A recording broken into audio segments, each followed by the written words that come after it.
Let's talk about realignment because that's a natural segue from beefy 5-layer burrito. Oh yeah.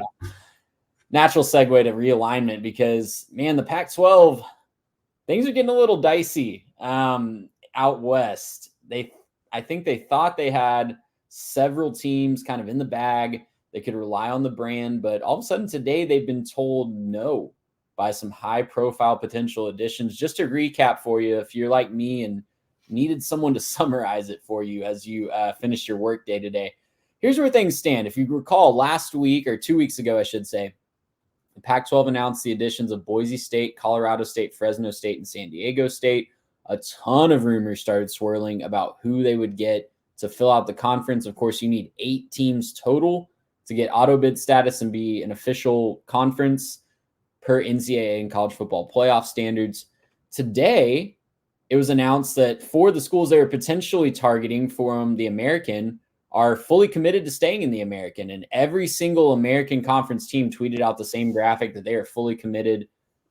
All 15 are going to be committed to all of that conference. So Memphis, South Florida, Tulane, UTSA, all staying in the American.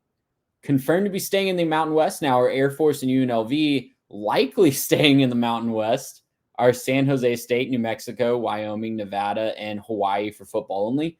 And reported to be leaving the Mountain West in addition for the Pac-12 is Utah State. So all of that. It's all good. Hey, it's live. It's a dog. It's what it is. It's fun. Now, looking at kind of the rest of this, so just kind of going back over real quick, Mountain West stay teams right now, Air Force, UNLV, teams that we're kind of watching to see what happens right now, San Jose State, New Mexico, Wyoming, Nevada, and Hawaii. And then Utah State, kind of the more recent one to break. That was this evening. That one kind of broke, I think that was like an hour ago or something like that. And they said that they're going to be leaving. I think that was Pete Thamel that came out with that. I saw it through a couple other sources as well.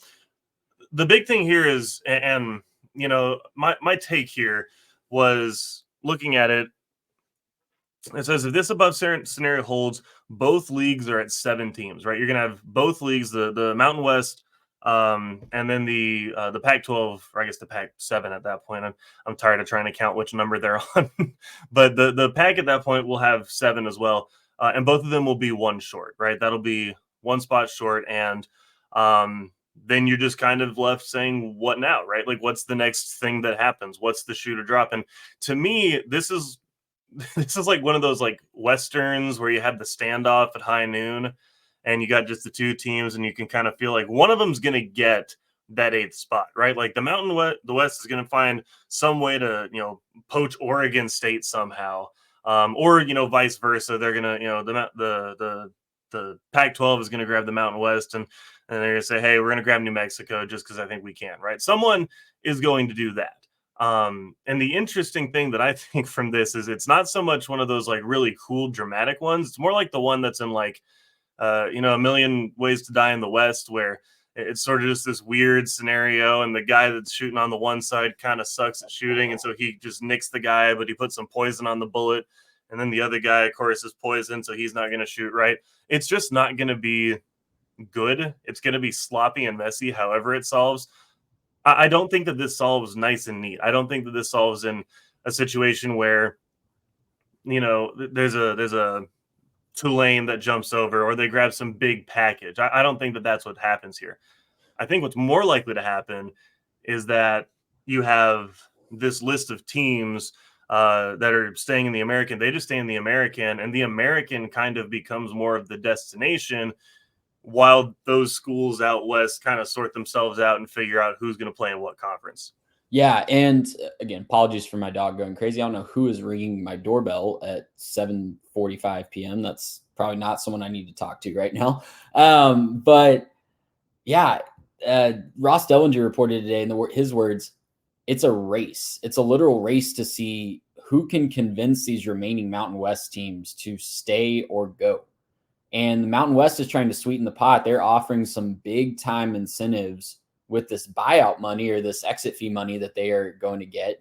And Air Force has signed a contract for $10 million. I think it was reported that UNLV signed for an undisclosed amount of these exit fees that are going to be gotten from these teams that are leaving. It's just a race to see who can convince these kind of free agents at this point to stay or go. And it's going to be really interesting to see who wins out here. The Pac 12 thought they could rely on the legacy brand. And I think that's being shown that it's not as simple as that. I, for one, am really excited. I know the American has kind of been a joke for regionality, right? But at least most of them are east of the Rockies. I think all of them are east of the Rockies at this point. I'm kind of glad that the American schools said, you know what, we're going to stick to playing in our more traditional footprint. We're not going to chase a random bag out west that may or may not pay off. So, color me someone that's really impressed by that and excited that the American is staying together as it currently is. I don't know what this means for the Pac 12. Do they dip down to the FCS level, go after a Sacramento State or a Montana school or a North Dakota, South Dakota State?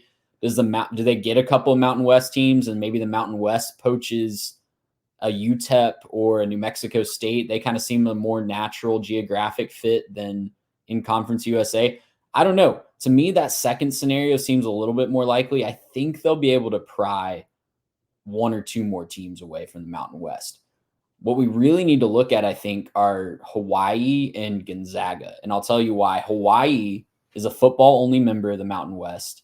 There's rumors that might mean their exit fees are a little bit lower if they're able to leave, if they're even existent at all. They might be able to be exempt from exit fees, according to certain reports, because they're a football only member. So if the Pac 12 picks up Hawaii for football, and then Gonzaga for basketball. It was rumored and then shot down today that Gonzaga was joining the Pac 12 for basketball and other sports. They don't have a football team, obviously. Right.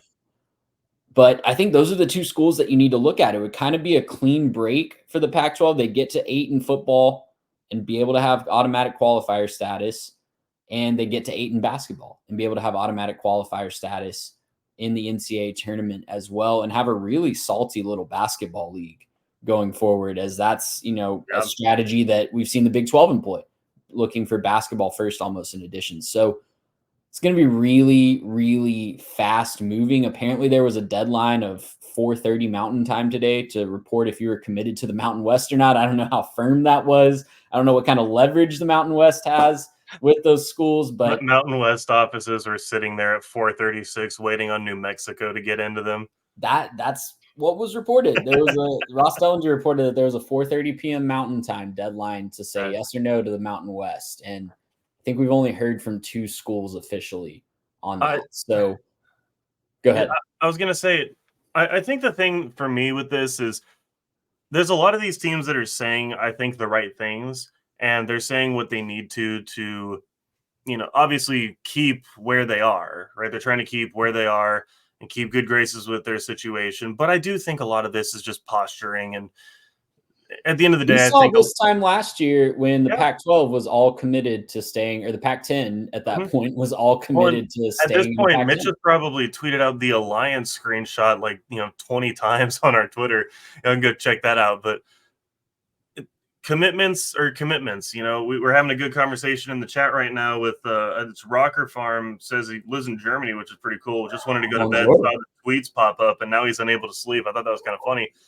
But we're talking about commitments and everything like that. He says, I'm wondering how much value the commitment from the AAC teams has. I said about as much as a high school commitment from a recruit. This is a lot of just posturing. I think that the American teams are smart to say that they're sitting down and committed because that's going to get them a better share when they hop over to the Pac-12, when they jump ship and leave the American. Or maybe they are going to stay committed. Maybe this is sincere and they all want to stay together and play together because they think that their best bet is being in that conference and grabbing an auto bid, because maybe they don't think that the Pac-12 can grab that auto bid. Maybe they don't think that the new college football landscape is going to be conducive for the Pac-12 being one of those teams that gets in. They think they're going to be able to get that auto bid, which this year is probably right. This year, if it's not the until Memphis crapped the bet against Navy. Up until Memphis messed that up. Again, it might be Boise, so maybe the Mountain West is the way to go. But no, I do think that this is a situation where there's probably a lot of posturing. I think that this is just a posturing situation we find ourselves in. And the teams from the American and probably even a lot of the teams from the Mountain West are just saying the right things so that they can get their deal in place before jumping ship, right? The other four already left. Those are kind of the more desirable teams. From whatever's left over, they don't want to be the new version of what Washington State and Oregon State were. They don't want to be the ones that get left behind or get dragged along somewhere else and they don't want to. They want to be the teams that end up on top. And I think that that's important. I think that that's a good thing for their schools to do. You kind of have to do it. It's your due diligence to make sure your school's in solid footing and you're not going to get kicked out of your own conference before you got the other ones lined up. But at the same time, I think that this is just where we have to acknowledge we are with conference realignment. It's going to be a lot of lying until people sign a contract and sign a TV deal and go play. And right now, hearsay is hearsay. Right now, a conference commitment is a conference commitment. A post that they make online in the same format saying that they're all happy to play together is just a post online. They can say that we should respect their decision, and we might respect their decision. But they'll also ask us to respect their decision when they decommit and then commit to the other school as well. So it's that's where we are right now, I think. I think it's also, last thing I'll say on this is I think it's also just kind of a big game of chicken, right? I think that these schools in the American, if they were to make the jump, thank you, Rocker Farm. Appreciate you. You have a great night in Germany, my friend. That's really cool that you're listening from Germany. If they were to make a big jump, I think it's different for Washington. Washington plays at Rutgers this week, right? In a conference game. That's absurd that that's a conference game. It's one thing for an athletic budget the size and a payout the size of Washington to do that for a football game and then later volleyball, basketball, you name it. For Memphis to commit to playing on a Tuesday night volleyball game or soccer game or whatever at Washington State, there's got to be a lot of incentive for that, right? There's going to be a lot of, this is clearly the right choice for us. It's just clearly not 100% the right choice for them right now. And I think that's why they're just kind of staying put, watching and making the Pac-12 prove that they are going to be the premier conference at that level and not the American. Right now, the Pac-12 just hasn't been able to prove that because they haven't been able to add the extra horses to get there. The good news, this is probably the last thing I got on this. The good news, though, for anybody hoping and maybe trying to get into the Pac-12 at this point, good news is the Pac-12 leadership is really, really good at putting together a media rights deal. And so whoever does jump ship, they're going to be in for a lot of success and money on the other side of it when they inevitably end up on a major network for a bunch of cash and not the CW or, True TV or something like that. Hey, CW knocked out the guys trolling that have conference games on ESPN+. That was bananas. The little tweet they sent out with the final score, that was maybe the best thing that the CW has ever produced. Gracious, how about